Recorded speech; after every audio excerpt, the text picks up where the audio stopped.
ఓం సదాశివసమారంభాం వ్యాసశంకరమధ్యమాం అస్మదాచార్యపర్యంతాం వందే గురుపరంపరాం. జ్యోతిష్శాస్త్రాన్ని భావితరాల వారికి ప్రసాదించిన ఋషుల యొక్క పాదపద్మాలకి నమస్కారం చేసుకుంటూ, అలాగే నాకు ఈ జ్యోతిష్య విద్యను నేర్పిన గురువర్యులు జ్యోతిష్య బ్రహ్మ కీర్తిశేషులు శ్రీ ఈరంకి సూర్యనారాయణమూర్తి గారు, సూర్య శ్రీదేవజ్ఞ గారి యొక్క పాదపద్మాలకి నమస్కారం చేసుకుంటూ, ఓం శ్రీ మహాగణాధిపతి నమః, శ్రీ గురుభ్యో నమః, హరి ఓం. వీక్షకులందరికీ నమస్కారం. కన్యా రాశి వారికి ఈ వారం సాధారణమైనటువంటి గ్రహస్థితి గోచరిస్తూ ఉన్నది. ప్రత్యేకించి 9వ స్థానమందు ఈ రాశి వారికి పంచగ్రహ కూటమి ఏర్పడుతూ ఉండడం, అలాగే కుజుని యొక్క అష్టమ స్థాన స్థితి, ఇవి రెండు కూడా తీవ్రమైనటువంటి ప్రభావాన్ని చూపించేటువంటి అంశాలు. అయితే ఈ రాశి వారికి షష్ఠ స్థానంలో శనేశ్వరుడు కలిసొచ్చేటువంటి గ్రహంగా చెప్పవచ్చు. అలాగే భాగ్యస్థానంలో ఉన్నటువంటి గురువు, అలాగే ఈ వారం మధ్య నుండి ఉండేటువంటి చంద్రుడు, ఈ 3 గ్రహాల యొక్క స్థితిగతులు కొంత అనుకూలంగా ఉన్నాయి. ప్రధానంగా ఈ వారంలో ప్రభావం చూపించేటువంటి ఈ పంచగ్రహ కూటమి 9వ స్థానంలో ఉండడం వల్ల అది భాగ్యస్థానం కాబట్టి అది డబ్బుని కొంత ఖర్చు చేసేటువంటి పరిస్థితులకి కారణమవుతుంది.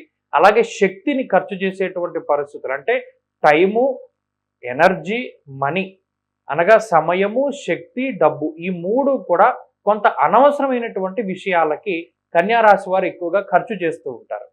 ఇది తప్పు, ఈ పని చేయడం వల్ల ఎదుటి వ్యక్తి బాధపడతాడని తెలిసినా కూడా కొన్ని సందర్భాల్లో ఒక మాట విసురుతూ ఉండడం, కొన్ని పనులు చేయవలసి రావడం, తప్పక కొన్ని పనులు చేయవలసి రావడం లాంటి విషయాలు, ఇలా ఎదుటివారు బాధపడేటువంటి పరిస్థితుల్లో ఉన్నా కూడా, వారు బాధపడతారని తెలిసినా కూడా కొన్ని పనులు తప్పకుండా చేసేటువంటి పరిస్థితులు ఈ కన్యారాశి వారిలో కనబడుతూ ఉన్నాయి. దీనివల్ల వీరికి కూడా కొంత మానసికమైనటువంటి ఇబ్బందులు, వ్యధ అనేటువంటివి ఎక్కువగా గోచరిస్తూ ఉన్నాయి. ప్రత్యేకించి ఈ రాశి వారికి ఈ పంచగ్రహ కూటమి, అలాగే అష్టమంలో ఉండేటువంటి కుజుడు కలిసి అప్పు చేసేటువంటి పరిస్థితులకి కారణమవుతారు. మీరు ఏదైనా ఒక వస్తువునో, వస్త్రమో, లేకపోతే బంగారమో కొనడానికి వెళ్ళినప్పుడు మీరు అనుకున్నటువంటివి కాక అధికంగా ఏదైనా ఉన్న వాటిని కొనుగోలు చేయడం వల్ల పట్టుకు వెళ్ళినటువంటి ధనం సరిపోక కొంత ధనాన్ని అదనంగా అప్పు చేసేటువంటి పరిస్థితులకి కూడా ఈ గ్రహస్థితి కారణమవుతుంది. కాబట్టి ఆర్థికంగా కొంత రుణబాధలు కనబడుతూ ఉన్నాయి. ఈ వారం కొంత అప్పు కనబడుతూ ఉన్నది. ఆరోగ్యపరమైనటువంటి విషయాల పట్ల చాలా శ్రద్ధ తీసుకోవాలి. అష్టమ కుజుని యొక్క దోషం ఉన్నది కాబట్టి ప్రయాణాల విషయంలో చాలా జాగ్రత్త వహిస్తూ ఉండాలి. వాతావరణ మార్పుకి ప్రభావం అయ్యేటువంటి పరిస్థితులు గోచరిస్తూ ఉన్నాయి. కుటుంబపరమైనటువంటి విషయాల్లో కూడా కొంత మిశ్రమమైనటువంటి వాతావరణం ఉన్నది. కుటుంబ సభ్యుల యొక్క ప్రవర్తన, వారి యొక్క మాట తీరు, ఇవన్నీ కూడా మీకు కొంత వ్యతిరేకంగా ఉండడానికి ఆస్కారం ఉంటుంది. అలాగే ఉద్యోగస్తులకి సంబంధించినటువంటి విషయం, అది కూడా ఈ రాశి వారికి కొంత మిశ్రమంగా ఉన్నది. ఉద్యోగంలో కొంత ఒడిదుడుకులు ఏర్పడడానికి అవకాశం ఉంటుంది.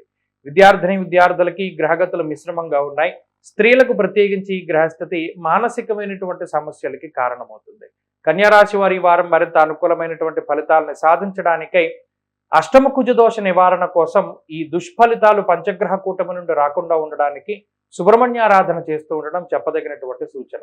ఈ వారంలో కలిసొచ్చేటువంటి రోజు బుధవారంగా చెప్పవచ్చును. అదృష్ట సంఖ్య 4, అదృష్ట వర్ణము ఆకుపచ్చ.